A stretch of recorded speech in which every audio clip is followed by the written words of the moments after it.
Hello ಎಲ್ರಿಗೂ welcome back to my channel. ಇವತ್ತಿನ ವಿಡಿಯೋದಲ್ಲಿ ಎಲ್ಲರಿಗೂ ಇಷ್ಟ ಆಗುವಂಥ ಮ್ಯಾಂಗೋ ಪಿಕ್ಕಲ್ ಅಂದರೆ ಮಾವಿನಕಾಯಿ ಉಪ್ಪಿನಕಾಯಿನ ಯಾವ ರೀತಿ ಮಾಡೋದು ಅಂತ ತೋರಿಸ್ತಾ ಇದ್ದೀನಿ. ಬರೀ ಉಪ್ಪಿನಕಾಯಿ ತಿನ್ಕೊಂಡೇ ಜೀವನ ಮಾಡೋರು ಎಷ್ಟೋ ಜನ ಇದ್ದಾರೆ ಅಲ್ವಾ. ಏನೇ ಅಂದ್ರೂ ಉಪ್ಪಿನಕಾಯಿ ಮುಂದೆ ಬೇರೆ ಟೇಸ್ಟ್ ಎಲ್ಲ ಏನೂ ಬರೋಕ್ಕೆ ಸಾಧ್ಯನೇ ಇಲ್ಲ. ನಾನಂತೂ 3 ಟೈಮ್ಸ್ ಬರೀ ಉಪ್ಪಿನಕಾಯಲ್ಲೇ ತಿನ್ನು ಅಂದರೂ ಆರಾಮಾಗಿ ತಿನ್ಕೊಂಡ್ಬಿಡ್ತೀನಿ, ಅಷ್ಟು ಇಷ್ಟ. ಬಿಸಿ ಅನ್ನಕ್ಕೆ ಚಪಾತಿ ಇಡ್ಲಿಗೂ ಸಹ ಅಷ್ಟೇ ಚೆನ್ನಾಗಿರುತ್ತೆ. ಸೊ ಡೆಫಿನೆಟ್ಲಿ 1 ಇಯರ್ವರೆಗೂ ಸ್ಟೋರ್ ಮಾಡ್ಬೋದು, ಎಲ್ಲೂ ಸಹ ಕೆಡೋದಿಲ್ಲ. ಸೊ ಇದನ್ನು ಯಾವ ರೀತಿ ಮಾಡಬೇಕು, ಹೇಗೆ ಸ್ಟೋರ್ ಮಾಡ್ಕೋಬೇಕು ಅಂತ ಇವತ್ತಿನ ವಿಡಿಯೋದಲ್ಲಿ ಶೇರ್ ಮಾಡ್ತಾ ಇದ್ದೀನಿ. ಸೊ ಇನ್ನೂ ಯಾರೆಲ್ಲ ನನ್ನ ಚಾನಲ್ನ ಸಬ್ಸ್ಕ್ರೈಬ್ ಮಾಡ್ತೀರಾ ನೋಡ್ತಾ ಇದ್ದಾರೆ, ಈಗಲೇ ಸಬ್ಸ್ಕ್ರೈಬ್ ಮಾಡ್ಕೊಳ್ಳಿ. ಸೊ ದಟ್ ನಾನು ಮಾಡೋ ಯಾವುದೇ ಒಂದು ವಿಡಿಯೋದು ಫಸ್ಟ್ ನೋಟಿಫಿಕೇಷನ್ ನಿಮಗೆ ಬರುತ್ತೆ. ಸೊ ಹೇಗೆ ಮಾಡೋದು ಅಂತ ನೋಡೋಣವಾ. ಈಗ ನಾನು 6 ಮಾವಿನಕಾಯಿ ಅಷ್ಟು ತೊಗೊಂಡಿದ್ದೀನಿ. ಅಂದರೆ ಇದೊಂದು ಸುಮಾರು ಒಂದು ಅರ್ಧದಿಂದ 3/4 kg ಅಷ್ಟಿದೆ. ಆದಷ್ಟು ಹುಳಿ ಮಾವಿನಕಾಯಿ ತಗೊಳ್ಳಿ, ಆವಾಗಲೇ ಉಪ್ಪಿನಕಾಯಿಗೆ ಚೆನ್ನಾಗಿರುತ್ತೆ. ಯೂಶ್ವಲಿ ತುಂಬ ಜನ ಇನ್ಸ್ಟೆಂಟಾಗಿ ಮಾಡ್ಕೊಳ್ಳೋರು ಯಾವುದೇ ಮಾವಿನಕಾಯಿನಾದರೂ ಯೂಸ್ ಮಾಡ್ಕೋಬೋದು. ಲಾಂಗ್ ಟೈಮ್ ಸ್ಟೋರ್ ಮಾಡ್ಕೋಬೇಕು ಅಂತಂದರೆ ಹುಳಿ ಮಾವಿನಕಾಯಿನ ತೊಗೋಬೇಕು. ಸೊ ನಾನಿಲ್ಲಿ ಈ ಸೈಜಲ್ಲಿರೋವಂಥದ್ದು 6 ಮಾವಿನಕಾಯಿನ ತೊಗೊಂಡಿದ್ದೀನಿ.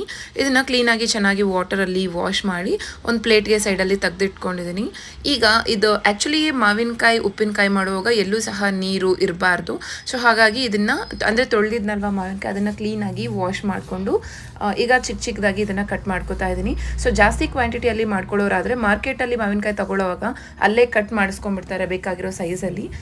ಸೊ ಆ ರೀತಿ ಮಾಡ್ಕೊಳ್ಳೋದ್ರಿಂದ ಕೆಲಸ ಸ್ವಲ್ಪ ಈಸಿ ಆಗುತ್ತೆ. ಅಂದರೆ ತುಂಬ ಕ್ವಾಂಟಿಟಿಯಲ್ಲಿ ಮಾಡ್ಕೊಳ್ಳೋವಾಗ ಮನೆಯಲ್ಲಿ ಕಟ್ ಮಾಡ್ಕೊಳ್ಳೋದು ಅಷ್ಟು ಬೇಗ ಮುಗಿಯೋದಿಲ್ಲ. ಒಬ್ಬರು ಇಬ್ಬರು ಮಾಡೋದಾದರೆ ಮನೆಯಲ್ಲೇ ಕಟ್ ಮಾಡ್ಕೋಬೋದು. ಸೊ ನಾನು ಈ ರೀತಿ ಕಟ್ ಮಾಡಿ ಸೆಂಟರಲ್ಲಿ ಓಟೆ ಇರುತ್ತಲ್ವ ಅದನ್ನು ಸಹ ತೆಗೆದು ಈಗ ಚಿಕ್ಕ ಪೀಸಸ್ ಆಗಿ ಕಟ್ ಮಾಡ್ಕೊತಾ ಇದ್ದೀನಿ. ನಿಮಗೆ ಬೇಕಾಗಿರೋ ಸೈಜಲ್ಲಿ ನೀವು ಕಟ್ ಮಾಡ್ಕೋಬೋದು. ಈ ರೀತಿ ಸೆಂಟರ್ಗೆ ಕಟ್ ಮಾಡಿಕೊಂಡು ಅದರಲ್ಲೂ ಸಹ ಚಿಕ್ಕ ಪೀಸಸ್ ಆಗಿ ಕಟ್ ಮಾಡಬೇಕು.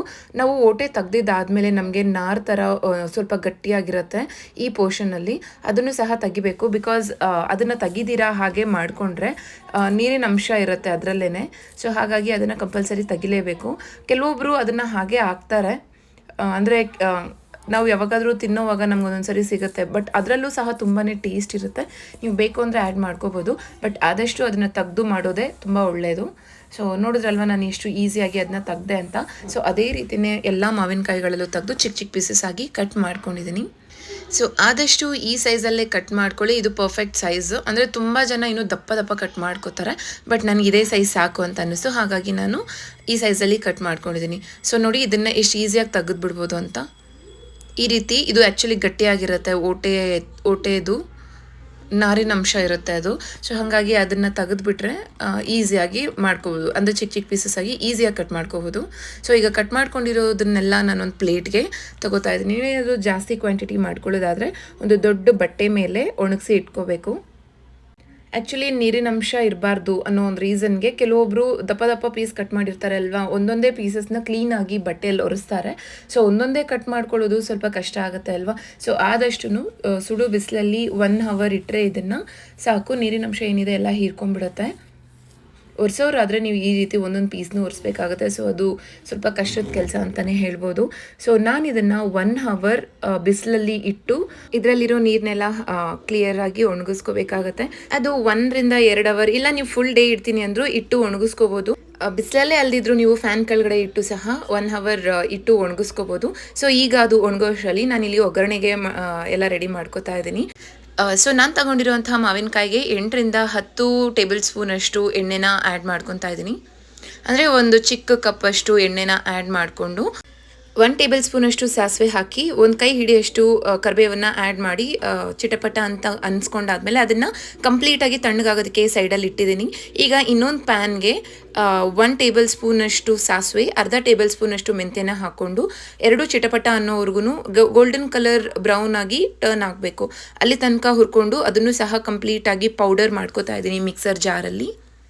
ಸೊ ಈಗ ಅಳತೆ ಪ್ರಕಾರ ತೋರಿಸ್ತಾ ಇದ್ದೀನಿ. ಇನ್ ಕೇಸ್ ಅಂದರೆ ನಾನು ತೊಗೊಂಡಿರೋಂಥ 6 ಮಾವಿನಕಾಯಿಗೆ ನನಗೆ 300 grams ಅಷ್ಟು ವೆಯ್ಟಲ್ಲಿ ಮಾವಿನಕಾಯಿ ಕಟ್ ಪೀಸಸ್ ಸಿಕ್ಕಿದೆ. ಅಂದರೆ ಈಗ ತೋರಿಸ್ತಾ ಇರೋವಂಥ ಬೌಲಲ್ಲಿ 1.5 ಕಪ್ಪಷ್ಟು ಮಾವಿನಕಾಯಿ ಸಿಕ್ಕಿದೆ. ಸೊ ಇದಕ್ಕೆ ನಾನು 2 ಟೇಬಲ್ ಸ್ಪೂನ್ಸ್ ಅಷ್ಟು ಅಚ್ಕಾರದ ಪುಡಿನ ಆ್ಯಡ್ ಮಾಡ್ಕೊತಾ ಇದ್ದೀನಿ. ನೀವೇನಾದರೂ ಶಾಪಲ್ಲಿ ತಂದು ಅಚ್ಕಾರದ ಪುಡಿನ ಆ್ಯಡ್ ಮಾಡ್ಕೊಳ್ಳೋದಾದರೆ ಅದರಲ್ಲಿ ಖಾರ ಕಡಿಮೆ ಇರುತ್ತೆ. ಸೊ ಇದು ಮನೇಲೇ ಮಾಡ್ಕೊಂಡಿರೋದ್ರಿಂದ ಖಾರ ಜಾಸ್ತಿ ಇದೆ. ಹಾಗಾಗಿ ನಾನು 2 ಟೇಬಲ್ ಸ್ಪೂನ್ಸ್ ಅಷ್ಟು ಅಚ್ಕಾರದ ಪುಡಿನ ಆ್ಯಡ್ ಮಾಡ್ಕೊಂಡಿದ್ದೀನಿ. ಹಾಗೆ 1.5 ಟೇಬಲ್ ಸ್ಪೂನ್ ಅಷ್ಟು ಉಪ್ಪನ್ನು ಆ್ಯಡ್ ಮಾಡ್ಕೊಂಡಿದ್ದೀನಿ. ಈಗ ಆವಾಗಲೇ ನಾವು ಸಾಸಿವೆ ಮತ್ತು ಮೆಂತ್ಯನ ಪುಡಿ ಮಾಡ್ಕೊಂಡಿದ್ವಲ್ವ, ಆ ಪೌಡರ್ನ ನಾನಿಲ್ಲಿ ಆ್ಯಡ್ ಮಾಡಿಕೊಂಡು ಎಲ್ಲದನ್ನು ಚೆನ್ನಾಗಿ ಡ್ರೈ ಮಿಕ್ಸ್ ಮಾಡ್ಕೊತಾ ಇದ್ದೀನಿ. ಸೊ ನಾನು ಅವಾಗಲೇ ಒಗ್ಗರಣೆ ಮಾಡ್ಕೊಳ್ಳೋವಾಗ ನಾರ್ಮಲ್ ಆಗಿ ಅಡುಗೆಗೆ ಏನು ಎಣ್ಣೆ ಬಳಸ್ತೀವಿ ಅದೇ ಎಣ್ಣೆನೇ ಬಳಸ್ತಾ ಇದ್ದೀನಿ. ಬೇರೆ ಯಾವುದೇ ಥರ ಎಣ್ಣೆ ಬಳಸ್ತಾ ಇಲ್ಲ. ಕೆಲವೊಬ್ಬರು ಎಳ್ಳೆಣ್ಣೆನೂ ಯೂಸ್ ಮಾಡ್ತಾರೆ, ಜಿಂಜಲಿ ಆಯಿಲ್ ಯೂಸ್ ಮಾಡ್ತಾರೆ ಅಲ್ವಾ. ಸೊ ನೀವು ಬೇಕಾದರೆ ಅದನ್ನು ಯೂಸ್ ಮಾಡ್ಬೋದು. ಬಟ್ ನಾನು ಯಾವಾಗಲೂ ಎಷ್ಟೇ ಕ್ವಾಂಟಿಟಿಯಲ್ಲಿ ಉಪ್ಪಿನಕಾಯಿ ಮಾಡ್ಕೊಂಡ್ರು ನಾರ್ಮಲ್ ಆಗಿ ಅಡುಗೆಗೆ ಯೂಸ್ ಮಾಡುವಂಥ ಎಣ್ಣೆನೇ ನಾನು ಹಾಕ್ಕೊಳ್ಳೋದು.